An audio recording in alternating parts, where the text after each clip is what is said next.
Hello guys, welcome to our channel. This is Teja. ప్రస్తుతం మనతో పాటు సీనియర్ జర్నలిస్ట్ జగదేవ్ గారు ఉన్నారు. నమస్తే సార్. నమస్తే.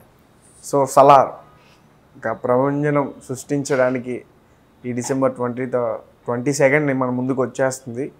సో దాని గురించి ఏం చెప్తారు? ఏముందండి, అసలు ఆ కటౌట్ కోసమే జనాలు పిచ్చి అవుతుంటారు కదా. మోర్ ఓవర్ సలార్ అనేది ఎన్ని రకాలుగా క్రేజీ ప్రాజెక్ట్ అంటే, ఫస్ట్ థింగ్ బాహుబలితో pan India cinema, pan India star అయ్యారు ప్రభాస్. ఒక విధంగా బాహుబలి సినిమా తరువాత ఇంకా ప్రాంతీయ సినిమా అంటూ ఏం లేదండి. ఇండియన్ సినిమా అయిపోయింది. తెలుగు సినిమా, తమిళ సినిమా, బాలీవుడ్, టాలీవుడ్, శాండిల్వుడ్ ఇవేం లేవు, ఇంకా ఇండియన్ సినిమా. ఈ క్రేజీ ప్రాజెక్ట్ బట్టి అన్ని భాషల వాళ్ళు కూడా యాక్ట్ చేస్తున్నారు. ఇప్పుడు బాలీవుడ్ నుంచి సంజయ్ దత్ లాంటి హీరోల పొజిషన్ వాళ్ళు ఉన్నారు, పరేష్ రావులు, లేదంటే తమిళనాడు నుంచి కూడా హీరోలు పోయి చేసే ఇప్పుడు మన కట్టప్ప గారు, ఆయన పేరేంటి, కట్టప్పగా చేసిన అతను, సోను సూద్, తర్వాత ప్రకాష్ రాజు, రావు రమేష్ లాంటి వాళ్ళు కూడా మ్యాక్సిమం నేషనల్ ఆర్టిస్టులు అయిపోయారు కదా. సో ఇలాంటి నేపథ్యంలో సలార్ ప్రాజెక్ట్ డైరెక్టర్ ఎవరు? కేజీఎఫ్ డైరెక్టర్. బాహుబలి తర్వాత నాకు తెలిసి పాన్ ఇండియాలో అంత క్రేజ్ తెచ్చుకున్న సినిమా కేజీఎఫ్ కదా. ఆ తర్వాత మళ్ళీ RRR ఇవన్నీ వచ్చాయి, కానీ అంటే బ్లాక్ బాస్టర్లు చెప్తున్నాను, మధ్యలో చాలా వచ్చాయి కానీ అవే హిట్ అవ్వలేదు. బట్ బాహుబలి తర్వాత అంత క్రేజీ ప్రాజెక్టు కేజీఎఫ్ కదా. సో అట్లాంటి ఆర్టిస్టులతో మళ్ళీ ఇప్పుడు సినిమా తీస్తుంటే ఆ కేజీఎఫ్కి ప్రశాంత్ నీల్ డైరెక్టర్, ఆయన ఇప్పుడు సలార్. ఇది కూడా కేజీఎఫ్ లాగా 2 పార్ట్లు ఉంటుందని ఒక మొదటి నుంచి ఊహాగానాలు ఉన్నాయి. ఇప్పుడు కూడా అది ఉందనుకుంటా. మనకి రిలీజ్లో చూస్తే కానీ తెలియదు పార్ట్ 2 ఉంటుందా, రక్తి కట్టిస్తుందా, లేదా ఇక్కడికి అది ఆపేస్తారా అనేది తెలియదు ఇంకా. బట్ పార్ట్ 2 సెట్స్ మీద ఉందా లేదనే విషయం కూడా నాకు ఐడియా లేదు. బట్ మనం ట్రైలర్ చూస్తే ప్రభాస్ ఫిజిక్ కానీ సీన్ కానీ ఇప్పుడు ఒక కేజీఎఫ్లో కూడా ఎలా ఉంటుందంటే డార్క్ మూవీ కాదు, అలాగని బ్రైట్ మూవీ కాదు.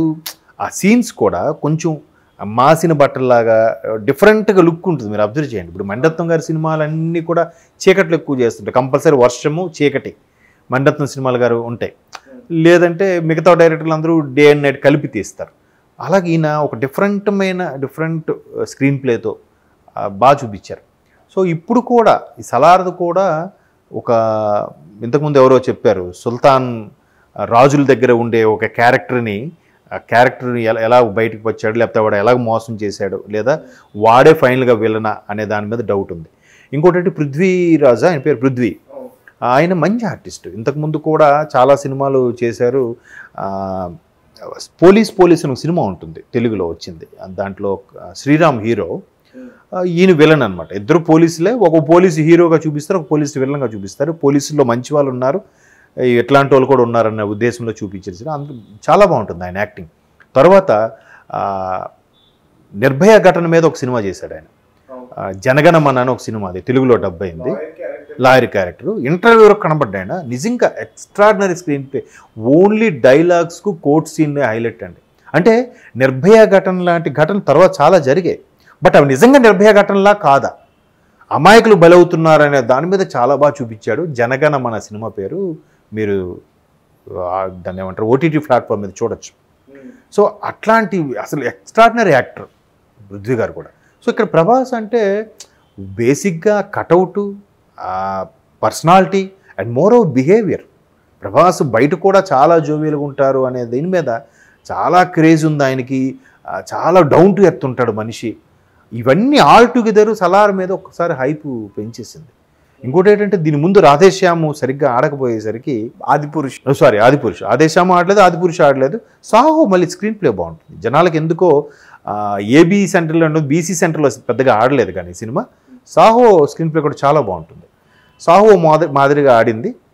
మీరు అన్నట్టు ఆదిపురుష్ అస్సలు ఏం పసలేదు, రాధేశ్యామ్ కూడా అట్లాగే అయింది. ఇప్పుడు ఆ 2 పోవడం వల్ల, లేదంటే డైరెక్టర్ బేసో లేదా ప్రభాస్ కటౌట్ వల్ల కానీ ఒక హైప్ క్రేజ్ వచ్చేసింది. దట్టు ఇద్దరు ఫ్రెండ్స్కి. ఎప్పుడో దళపతిలో రజనీకాంత్ మమ్ముట్టి ఫ్రెండ్స్ టైప్లో వచ్చిన సినిమా లాగా అనిపిస్తుంది. బట్ ఇద్దరిలో ఒకటి విలన్ టాపిక్ కూడా వినిపిస్తుంది. మేబీ అంటే అంచనాలకు మించి ఉంటేనే కదా సినిమా హైప్ తీసుకొచ్చేది, హిట్ అయ్యేది కూడా. రొటీన్గా మనకి తెలుగు సినిమాలు అన్నట్టు 6 పాటలు, 6 ఫైట్లు, క్లైమాక్స్ ఫైట్ అయినా సరే కొండల్లో తీయడం, అట్లా ఉంటే జనాలకు బోర్ అయిపోతారు. ఇంకా అవి ఎప్పుడు 80s ఉన్న కాన్సెప్ట్లు అవి. అవన్నీ చాలామంది మన తెలుగు డైరెక్టర్లు కూడా వాడేశారు. అలా కాకుండా అంచనాలకు మించి ఎక్స్పెక్టేషన్కి బియాండ్ ది ఎక్స్పెక్టేషన్ ఉన్నప్పుడే ఆ పర్సనాలిటీకి ఆ ఎలివేషన్కి అంత ఖర్చు పెడుతున్న అంత భారీ ప్రాజెక్టు పెద్ద పెద్ద స్టార్స్ అలా ఉన్నప్పుడే ఆ ఇమేజ్ కూడా ఉంటుంది, అలా హిట్ అవుతుంది. బట్ ఆ ట్రైలర్ చూస్తే ఆ హైప్నికి ఎక్స్పెక్టేషన్ రీచ్ అవుతారేమో అనిపిస్తుంది. బట్ కొన్ని సెకండ్ ట్రైలర్ రిలీజ్ అయింది వాళ్ళు. సెకండ్ ట్రైలర్ రిలీజ్ అయింది బట్టి చూస్తే కొంతవరకు స్టోరీ గెస్ చేసేలాగే ఉంది. బట్ అలాగే ఉంటే మాత్రం ఎక్స్పెక్టేషన్ తగ్గట్టుగా ఉంటే మాత్రం కొంతవరకు డిసప్పాయింట్ అవుతారు fans. But beyond the expectation ఉంటే మాత్రం ఎక్కడికో వెళ్ళే ఛాన్సెస్ ఉన్నాయి. మోర్ ఓవర్ ప్రశాంత్ నీల్ గారు స్క్రీన్ ప్లే ఎంత ఎక్స్ట్రాడినరీ ఉంటుందంటే KGF 1 చూసి నేను ఫస్ట్ టైం చూసినప్పుడు నాకు అర్థం కాలే, మళ్ళీ చూశాను, అరే ఏం స్క్రీన్ ప్లేరా బాబు, ఏం చూపించాడు అన్నట్టుగా అనిపించింది. సో అట్లాంటి ఎక్స్పెక్టేషన్తో ఉన్నాం కాబట్టి ఇది కూడా సలార్ అంటే ఒక బీభత్సంగా ఉండబోతుంది అనిపిస్తుంది. 2023కే బిగ్గెస్ట్ బ్లాక్ బాస్టర్ అయ్యే ఛాన్సెస్ ఉన్నాయి. RRR తర్వాత మళ్ళీ ఈ ఇయర్కి ఇదే బిగ్గెస్ట్ బ్లాక్ బాస్టర్ ఏమో అనుకుంటున్నాను. మేబీ 22 మార్నింగ్ 11 o'clock కల్లా మనకి ఏ విషయం తెలిసిపోతుంది. Already benefit show fans show వేస్తారు కాబట్టి దాని ప్రకారం కూడా రీచ్ అవ్వచ్చు. బట్ పృథ్వీ కూడా ఎక్స్ట్రాడినరీ యాక్టర్. గెటప్లు కూడా చూసారా, ముక్కు బులాకి అంటారు దాన్ని, ముక్కు బులాకి పెట్టుకొని అంటే ఒక రకమైన తెగ, ఒక వంశం, ఆ జమీందారు వంశం రాజుల వంశం ఆ విధంగా మెయింటైన్ అవ్వడం, వాళ్ళ ఇబ్బందులు ఉన్నప్పుడు స్నేహితులు వచ్చి సర్వైవ్ కాపాడుతాడు, సర్వైవ్ అవుతారు అన్నట్టుగా చూపించారు. బట్ అక్కడ అసలు స్టోరీ ఏముందని మనకు తెలియదు. 22 ఈవినింగ్ ఒక మ్యూజిక్ డైరెక్టర్ కూడా ఇంతకు ముందు ప్రశాంత్ నీల్ గారితో వర్క్ చేసిన అతనే, అదే KGFకి చేసిన అతనే. సో అది కూడా అసలు చెప్తున్నాను కదా, KGFకి మెయిన్ అసెట్ అనుకున్న స్టోరీని అంటే కోలార్ గోల్డ్ మైన్స్ ఉన్నాయి అక్కడ, ఆ ఊరు పేరు ఆయన ఫస్ట్ పుట్టడం ఈ ఊరిలో ఒకేసారి పుట్టాను చూపిస్తాడు కదా, ఈ ఊరికి రాఖీ పుట్టాడు బంగారం కూడా వెలిసింది అన్నట్టుగా, నరాచి అవన్నీ కూడా ఒక చిన్న ఉన్న స్టోరీని దాన్ని ఎలివేట్ చేసి క్రియేట్ చేసి రాసుకున్నాడు ఆయన. ఒకడు వచ్చి దీన్ని ఇలాగా సామ్రాజ్యాన్ని స్థాపిస్తే ఎలా ఉంటుంది, దానికి అప్పట్లో ప్రధానమంత్రి నుంచి అప్పుడు మీడియా అంత ఉండేది కాదు కాబట్టి దీన్ని ఎలా చూసేవారు అనే యాంగిల్లో బాగా చూపించాడు. ఆ కాస్ట్యూమ్స్ కూడా మీకు 80sలో పెద్ద పెద్ద బెల్ బాటమ్ ప్యాంట్లు, పెద్ద పెద్ద కాలర్లు, అలాగే డ్రెస్సింగ్ సెన్స్, తర్వాత గన్స్ అవి చాలా బాగా యూటిలైజ్ చేశారు.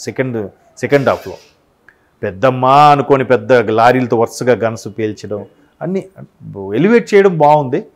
చూద్దాం మరి అదే డైరెక్షన్ ఆ థాట్ ఉంటే ఎలా ఉంది. ఎందుకంటే ఇంకో పెద్ద మైనస్ ఏంటంటే హిట్ ఫార్మ్లో ఉన్న ప్రతి డైరెక్టర్ కూడా రెండో సినిమా ఫెయిల్ అయిన సందర్భాలు ఎక్కువ.